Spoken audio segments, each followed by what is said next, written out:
393장입니다.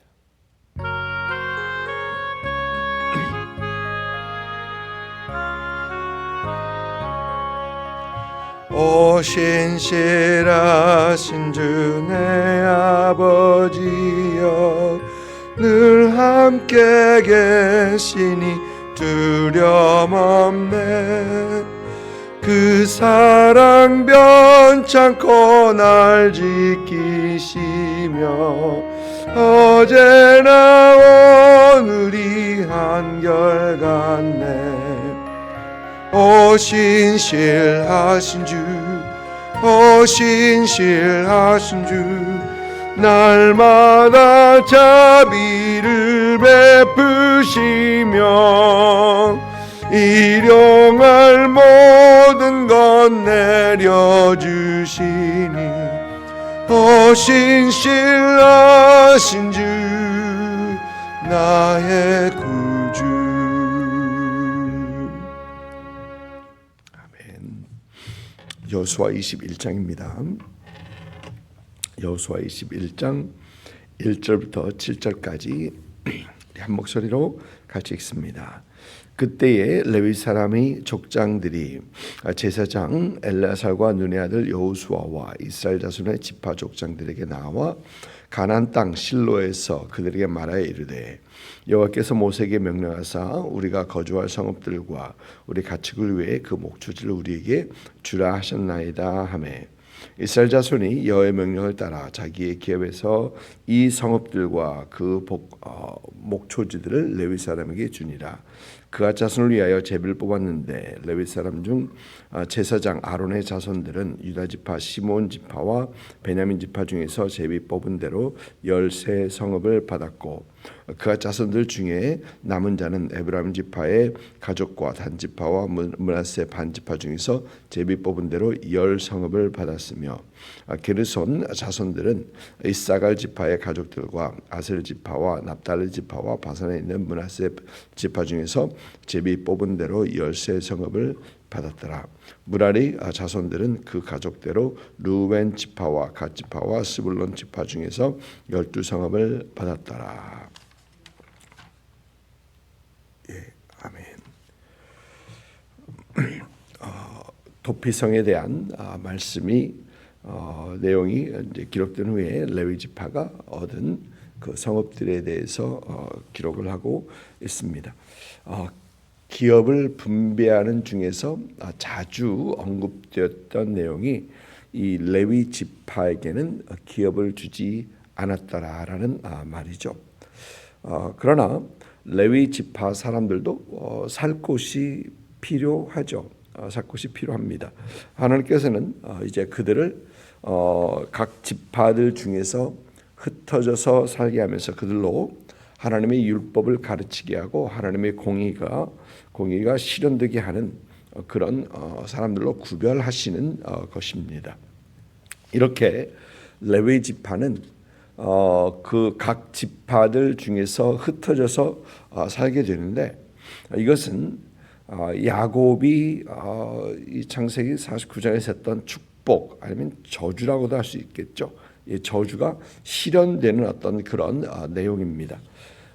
야곱의 딸 디나가 강간당했을 때 시므온과 레위는 그 칼을 가지고 그 강간한 사람 세겜과 그 지파 그 사람들을 다 그들에게 잔인한 보복을 했던 것이 있습니다. 그래서 이에 대해서 야곱은 이런 얘기를 합니다. 시므온과 레위는 형제요, 그들의 칼은 폭력의 도구로다라고 하면서 옛 일을 회상하면서 그런 얘기를 하는 거죠. 이제 그러면서 그의 노음이 혹독하니 저주를 받을 것이요, 분기가 맹렬하니 저주를 받을 것이다라는 그 얘기를 창세기 49장에서 합니다. 그러면서 내가 그들을 야곱 중에 나누며라는 어떤 그런 이해를 하는데, 또 이스라엘 중에서 흩으리로다라고 얘기하는데, 이 야곱의 저주에서 보이는 것처럼, 그 야곱의 말에서 보이는 것처럼 레위 지파는 이제 이스라엘 모든 지파들 중에 흩어져서 살게 되는 것입니다. 이 분할 어떤 그런 과정을 보면 이제 자손들이 이스라엘 지파들이 모든 기업을 받은 후에 이제 그들은 오늘 말씀 보니까 이 레위 지파의 족장들이 나와서 제사장 엘레아살과 여호수아 그리고 각 지파의 지휘관들 족장들이죠. 그러니까 이 사람들은 기업을 분할하는데 분할했던 그런 사람들입니다. 이제 그러면서 그들에게 모세가 그들에게 했던 언약을 말을 하면서 이제 성읍들과 그 목초지를 달라라고 요구하고 있는 것이죠. 그리고 그들은 하나님께서 모세에게 명하신 대로 이제 48개의 성읍과 주위에 있는 목초지를 그들에게 내어주게 됩니다. 민수기 35장을 보면 모세가 이런 얘기를 합니다. 레위 지파 사람들에게 어제 언급했던 도피성 6개를 그들에게 내어주고 그 외에 42개의 성읍을 주고 또 그 성읍 동서남북으로 2000규빗씩 2000규빗이 되는 그 초장을 그들에게 목초지를 그들에게 줘라. 왜냐하면 그들이 이제 가축을 땅을 일구고 또 곡식을 하고 또 가축을 키울 수 있도록 그런 얘기를 민수기 35장에서 모세는 하게 됩니다. 그리고 이제 그 땅을 준 데 있어서 많이 받은 지파는 많이 주고 적게 받은 지파는 적게 주라라고 합니다. 그러고 보면 이 오늘 말씀에서도 보면 유다 지파와 그 안에 시므온 지파가 있었죠. 유다 지파와 시므온 지파는 총 9개를 내줍니다. 어떻게 보면 유다 지파, 시므온 지파 각 4개 생각할 수도 있는데 그리고 또 하나 더 해서 이 9개를 줍니다. 보니까 납달리 지파는 3개를 내주고 있고요. 또 다른 지파들은 이제 모두 4개씩 이렇게 줘서 이 총 48개의 성읍을 내주게 됩니다. 이 레위 지파에게 이 성읍과 목초지를 내어주는 그 방식도 보니까 제비뽑기예요. 제비뽑기는 이 하나님께서 이 성읍, 이 기업을 그들에게 기업이라고 하진 않죠. 이 성읍과 목초지를 주신 분은 하나님이시다라는 것을 그들은 기억하게 하고 거기에서 나오는 원망과 불평들을 아예 잠재시키는 어떤 그런 좋은 방법으로 사용되는 것을 보게 됩니다. 모든 것이 하나님께로부터 나왔고 하나님의 결정이다. 하나님의 결정이다라는 것을 믿고 인정하면서 순종하는 어떤 그런 모습을 제비뽑기에서 보게 됩니다. 어떻게 보면 이런 그들이 참 하나님께서 모든 것을 주시고 하나님께서 인도하신 것을 그들이 인정하고 믿고 인정하고 순종하는 이 모습은 우리 믿는 사람들의 신앙생활에 꼭 필요한 어떤 그러한 것이다라는 생각을 해봅니다. 우리 삶 속에서 하나님께서 우리와 함께 하시고 우리 삶의 주권자가 되시고 모든 것을 하나님의 선하신 길로 인도하신다는 것을 우리는 믿고 인정하고 고백하고 순종하는 그런 우리의 삶, 이런 우리의 삶이 될 때 하나님께서 우리의 삶 속에서 참 기뻐하시고 영광 받으시고 우리에게 더 크신 은혜를 베푸시는 것입니다. 참 항상 여러분의 삶이 참 하나님의 함께 하시고 하나님의 주인 되시고 주권자 되심을 인정하고 순종하며 나아가는 그런 여러분의 삶이 되시기를 주님의 이름으로 축복을 드립니다. 또 오늘 말씀 보니까 레위 아들에게 이제 세 아들이 있었죠.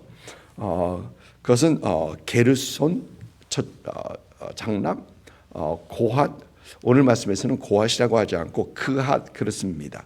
그런데 고핫과 그핫은 같은 이름인데 하나는 고핫이라고 하고 하나는 그핫이라고 하고 있습니다. 그리고 무라리 이렇게 셋입니다.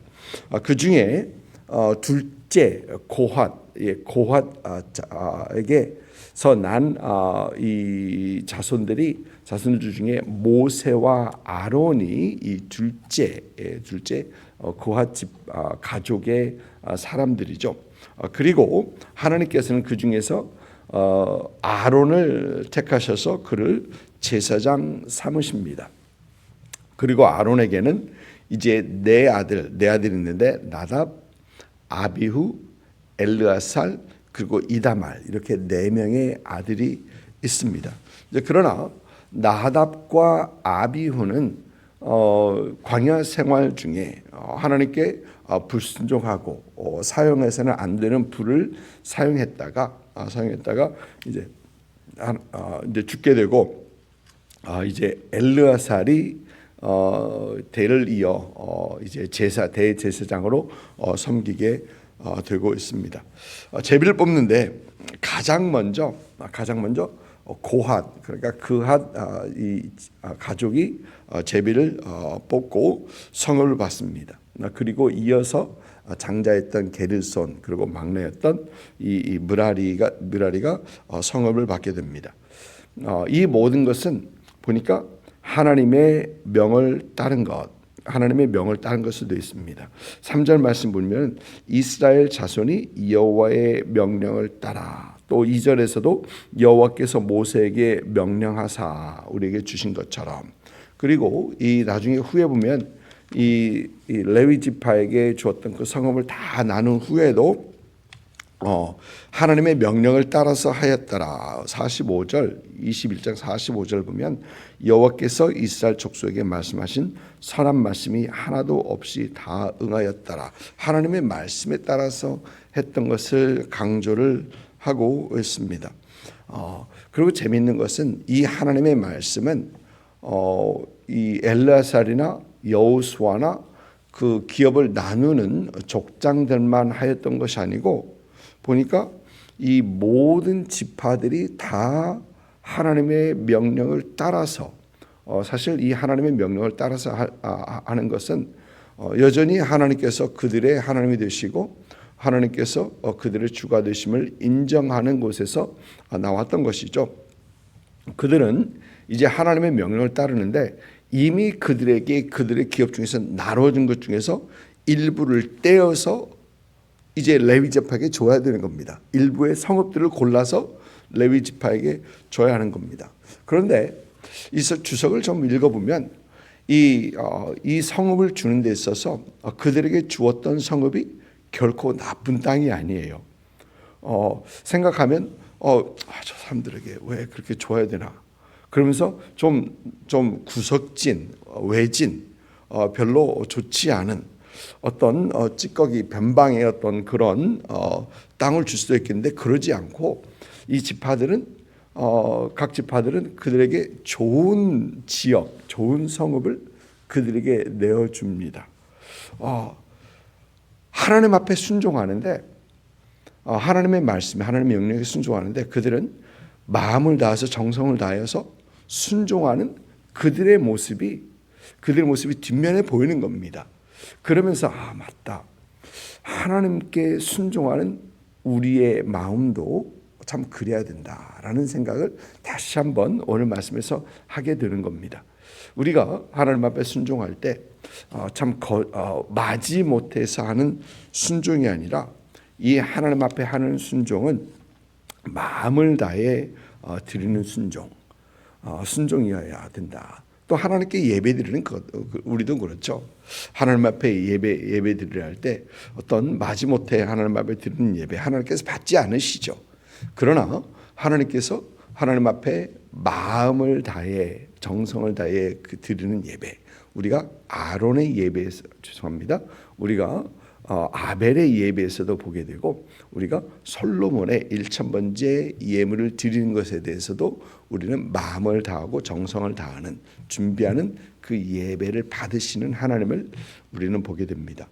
그래서 하나님 앞에 순종할 때, 하나님 앞에 예배 드릴 때 우리가 온 마음 다해서 정성 다해 참 드리고 순종하는 그런 우리가 되어야 됩니다.